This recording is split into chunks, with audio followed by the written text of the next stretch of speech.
¿Qué tal, jóvenes? Estamos en el tema de Josué, el joven y sus conquistas. Estamos describiendo la armadura. Ahora toca una fabulosa, la espada del Espíritu, nada menos.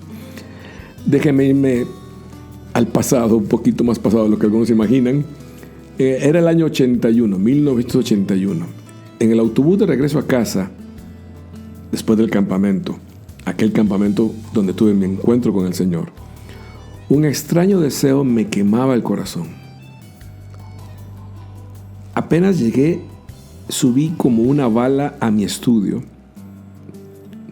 y saqué del librero un libro más golpeado por el constante ir y venir a mi colegio que por su lectura. Era mi muy vieja amiga del colegio, la Biblia, en su versión nácar colunga, por cierto. En Costa Rica, mi país natal, la clase de religión en aquel momento, a nivel de colegio privado, era obligatoria, inclusive a veces a fuerza. Y la Biblia, para muchos de mi generación, incluyanme, era solo eso, un libro de texto más, como el de matemáticas o biología. Pero esa tarde del 9 de julio del 81, de vuelta a casa, decidí leerla como nunca la había leído. Y descubría letra a letra el poder de la palabra de Dios. Ya no eran solo eso, palabras viejas, sin sentido, eran vida, y podía sentir cómo Dios me hacía vibrar en el alma con cada palabra que salía de su boca y de su historia. Queda claro que el Espíritu me estaba enseñando una espada nueva, y sin usar en mi caso, que todo este tiempo había estado ahí desperdiciada. Era sin duda el descubrimiento más grande de toda mi vida al respecto de una espada.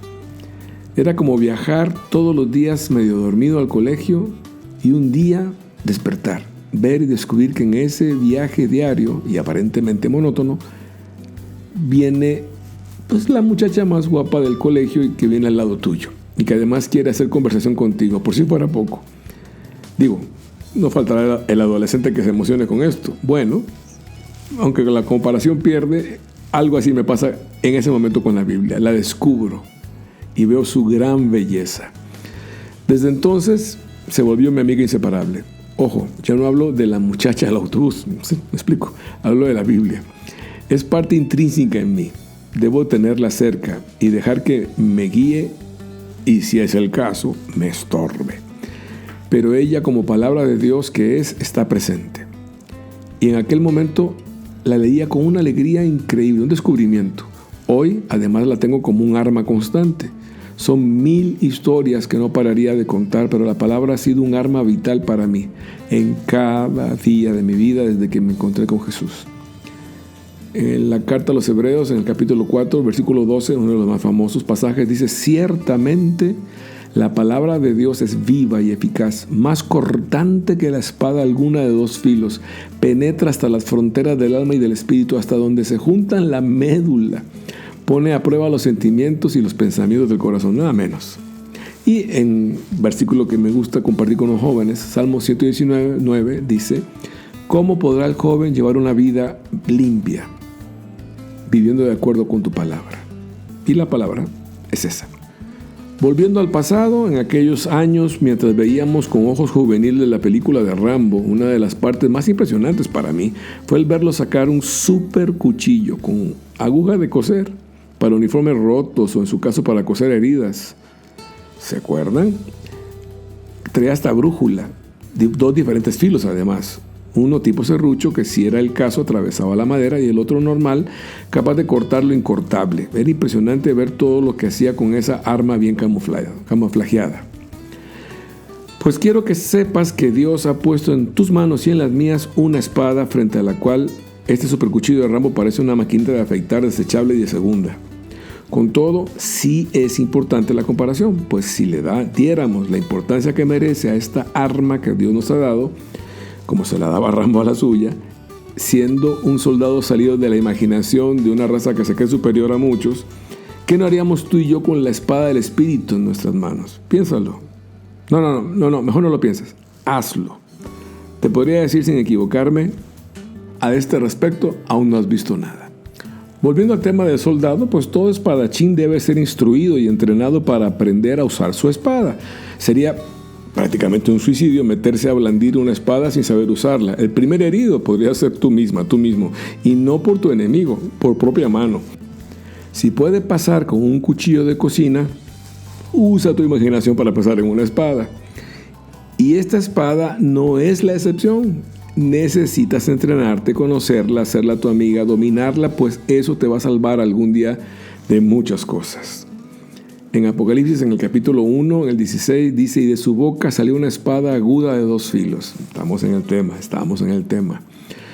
En mi niñez, mi querido padre Juan Gamboa se preocupó muchísimo por acercarme a la Biblia, sus historias, sus personajes.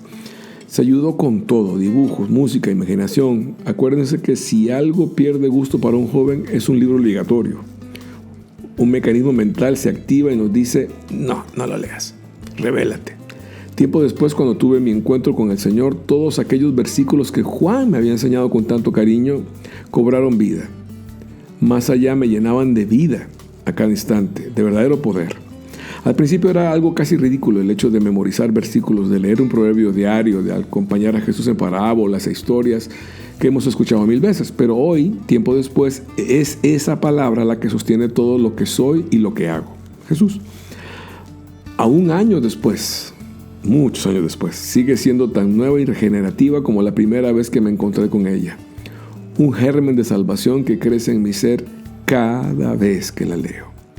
Primera carta de Pedro, en el capítulo 1, dice: pues ustedes han sido regenerados, vueltos a nacer en un germen no corruptible, sino incorruptible, por medio de la palabra de Dios, viva y permanente.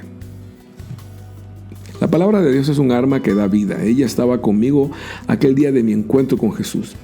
En el día de nuestro renacimiento divino, ahí estaba. Y es el arma que nos regala hacer, cumplir, según sea la voluntad de Dios en nuestras vidas, porque como arma que es, tiene poder. Para el apóstol Santiago, la palabra sigue siendo la ley mosaica que, al cumplirse como Cristo la presenta, te puede salvar. Para San Pedro, es la predicación evangelizadora de la buena nueva. Para Juan, esta es de mis favoritas, es el mismo Jesús en persona, el Hijo. La palabra se hizo carne. Y San Pablo nos está diciendo que es una espada, un arma, y que el Espíritu Santo es el dinamismo, quien hace que se hagan las cosas, se vuelve acción en nosotros. En el Evangelio de San Juan, en el capítulo 12, dice: el que me rechaza y no recibe mis palabras, ya tiene quien le juzgue. La palabra que yo he hablado, esa le juzgará el último día. Eso es mucho peso. Quisiera ablandarlo un poco, pero no, es tal como está escrito. Hablamos de un arma, ¿no? Creo que con todas las armas antes mencionadas lo hacemos, pero con la espada del Espíritu es un hecho que cada vez que la usamos, veneramos y damos culto espiritual al predicar el Evangelio, porque dice San Pablo que predicando el Evangelio, venero en mi espíritu a Dios, porque predico el Evangelio de su Hijo. Aquí la ley de la gravedad cristiana, la lógica implica que aquel que lo predica poco, que lo comparte poco, por lógica lo ama poco y lo venera poco. Si no, ahora no pienses en otros, vamos pensando en nosotros mismos. Hay que medir eso en nuestro propio termómetro. Entonces propóntelo hoy y siempre. Usa esta arma las veces que sea necesario. El Espíritu Santo es aquel que vino sobre María y la hizo madre del Señor y de la humanidad. Es por el cual Jesús hacía los milagros y fue el que resucitó a Jesús de entre los muertos, y es que quien hoy está con nosotros como el ayudador, siempre presente, y nos enseña como nadie, porque solo Él puede hacerlo, a blandir esta espada, usándola con poder para la gloria de Dios. No tengas miedo, ahí está el Espíritu Santo para eso.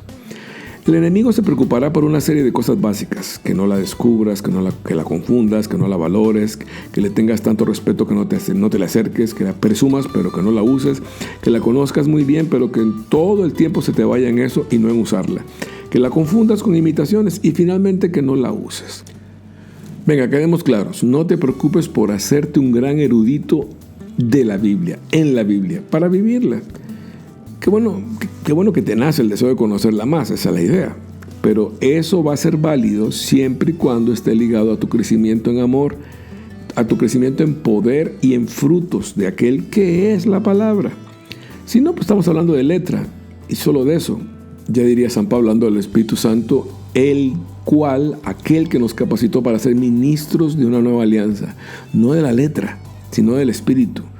Pues la letra mata, mas el Espíritu da vida. Está fuerte el versiculito, 2 Corintios 3:6. La letra mata, pero el Espíritu da vida. No estamos hablando de letras entonces. No te confundas, esa espada está afiladísima para dar vida. Solo destruye al enemigo y a sus obras. Pero para los hombres es una espada de liberación y de vida, aunque la quieran atacar. Que nadie te salga con leyes que superen la gracia de Dios. Hay personas que confunden esta espada con cuchillos de plástico para fiestitas de cumpleaños. O que se van con la finta de hermosas espadas llenas de diamantes y mangos de cuero de lujo, pero sin una gota de filo. No, así no funciona. Tú pídele al Espíritu Santo que abra tus ojos y así puedas diferenciar entre las espadas falsas y la que es verdadera. Y cuando sea necesario la puedas desenvainar. Ojo que una espada bonita pero sin filo es como un ataúd de lujo. Vamos terminando con esto. Romanos capítulo 7, versículo 6. Mas al presente hemos quedado emancipados, libres de la ley, muertos a aquello que nos tenía aprisionados, de modo que sirvamos con un espíritu nuevo y no con letra vieja. Eso es un asunto estrictamente del Espíritu Santo. Finalmente, y como lo hicimos con otras armas, dejamos claro, la palabra no solo es parte de Dios, la palabra es Dios mismo. Por eso permanece para siempre. Terminamos con una promesa de Jesús, Juan 15:7. Si permanecen en mí y mis palabras permanecen en ustedes, pidan lo que quieran y se les va a dar. Juan 15:7. Bueno, ahí está la espada. Aprende a usarla. Pide al Espíritu Santo que te lo explique, que te enseñe, que te entrene. Ahí está la espada.